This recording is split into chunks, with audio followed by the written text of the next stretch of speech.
The Great Matriarch by Musa, Meredith Quinn. Part 9. The present minus the past equals the future.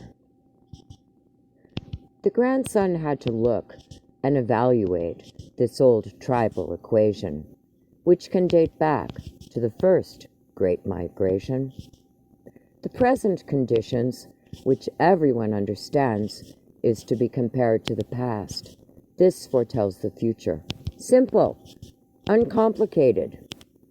The past Indians had chosen another lifestyle and belief, which made them prisoners of war. Many of them, through generations, even became Navy, Army, Air Force men, but they were never removed from being prisoners of war. They hated and despised the old, ancient, traditional Indians because they stood in the way. They would run to outside special interest groups, hoping for a legal movement that would forever close the voice of the ancient Indian. But this must be and cannot be interfered with, because the American ancient Indian has a genetic system, just like all animals' lifelines, where those lineages not worthy must be removed.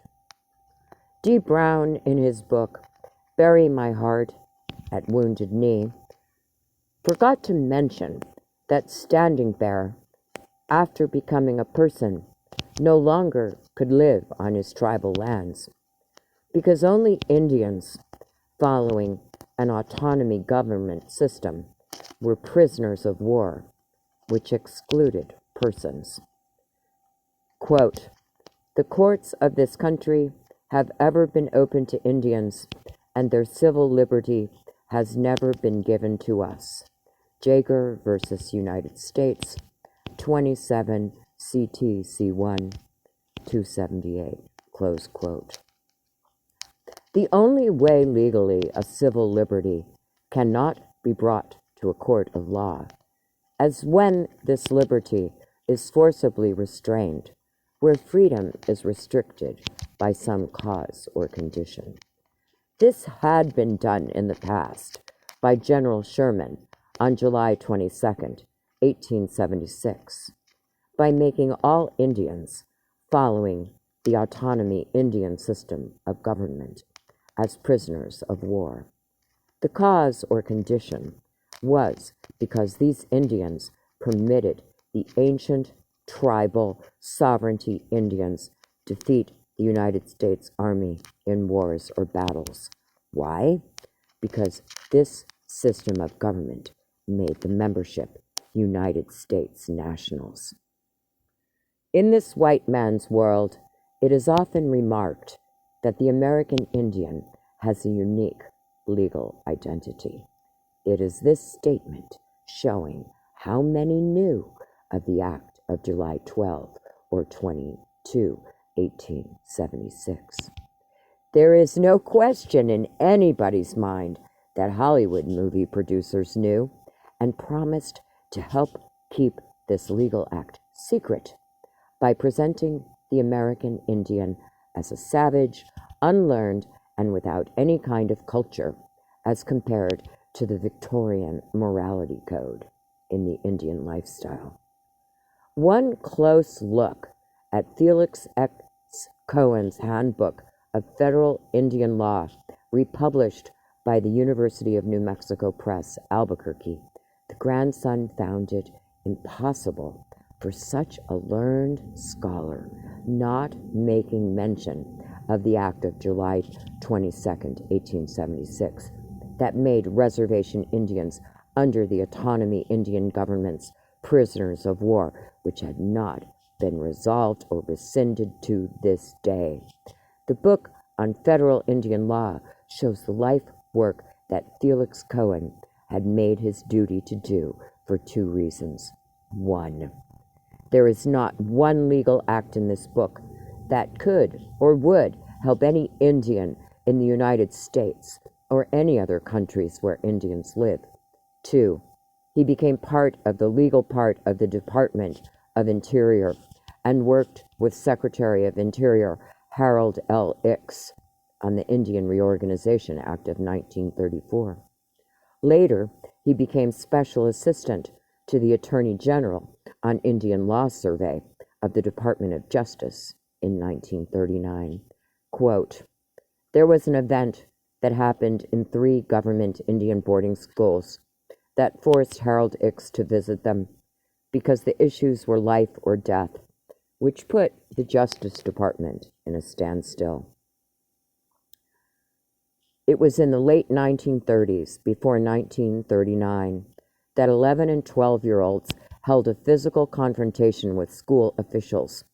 And when Harold Ickes arrived, he was surprised to learn that these small children did not care if the Justice Department opened fire on them with weapons.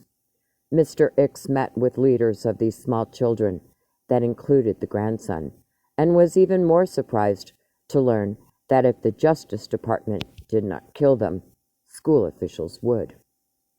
Mr. Ickes asked for the reasons how this would come about, and this is what he heard. 1. One had to learn to speak the English language in 30 days or receive a beating that often killed you. 2. One could not pray to the Creator, Great Spirit, and World Maker, and if caught, one received the same kind of beating. 3. The children did not like to stand at attention while a friend was being beaten, many times already dead. But the school official kept on beating the friend because his body kept jerking. 4. School officials were finding too many reasons to beat a student, and it was decided by the small children that everybody was going to die, so to die fighting was better than a beating. Harold Ickes, as the Secretary of the Interior, made the following deals with these children. 1. There would never be another beating in any school as long as the student lived or his children. 2. That these school officials would be removed, but the students were not to tell anyone the names of these school officials who beat their friends to death. It was after the children understood the conditions did they lay down their weapons. These were 11 and 12-year-olds who came to die. The grandson remembers this day well as he sat on the lap of Harold Ickes, looking at his big hands that had red hair and freckles. Mr. Ickes asked the grandson what other things could be done to make this school better. The grandson was too scared to answer.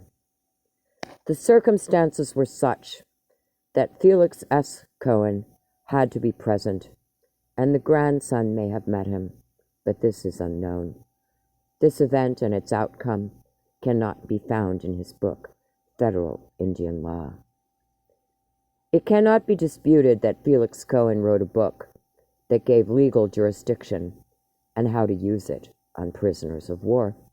Like Hollywood movie producers hated all American Indians, will continue to present the Indian in this unfavorable position. But many times courts, by being restricted by laws not to endanger the structure of the United States, citations omitted is a favorite omission, giving Indians a clue why decisions must go against them. Long before Judge Urborn told of the casus omessus in U.S. versus Consolidated Wounded Knee cases, 389 F. Superior 235, January 17, 1975. The grandson was trying to make Indians understand this sovereignty concept. He was able on 2 different occasions, on 2 separate tribes, each with 350 members, were able to take themselves out of being prisoner of war to sovereignty or signatory Indians under the casus omessus concept, but fell right back into the classification of being prisoners of war under the well-known allegiance clause of Elk versus Wilkins.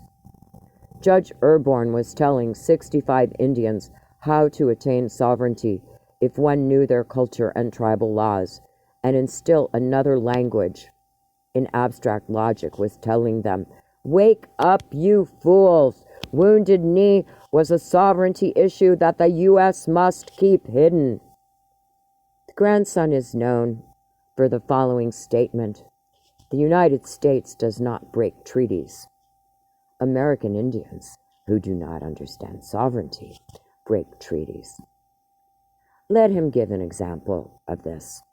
Reservation Indians claiming or identifying themselves as Native Americans, who then turn right around and claim to be American sovereign Indians.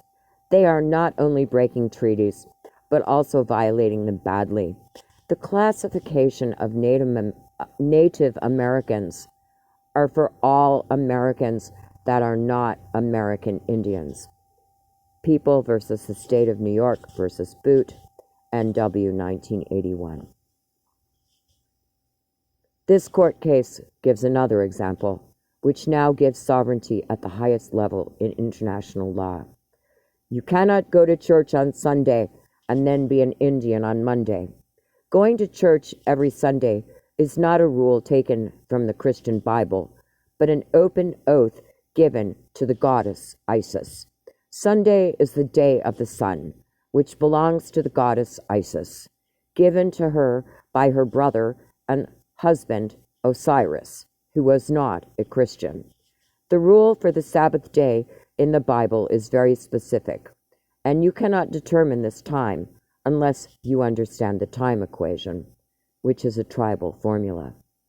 The Bible is specific to one Lord's day, and 1/10 of this is for the Sabbath. The goddess Isis makes everyone give her spiritual strength 52 times in 1 year, when everyone should have done 55 Sabbaths in the same period of time to the Creator, or God, or Allah, or Shanto, or whatever. What makes this knowledge even more profound, it was known by a small-town country judge in upper state of New York. For American Indians to get out of the prisoner of war classification, which cannot be done by Congress or the President, for the simple reason that they will not get rid of the autonomy type of Indian government, which gives an ambiguous identity with a quasi-sovereign position, which automatically makes the casus omnessus concept illegal. American Indian tribes must go by a matriarch system, where each member knows their clan.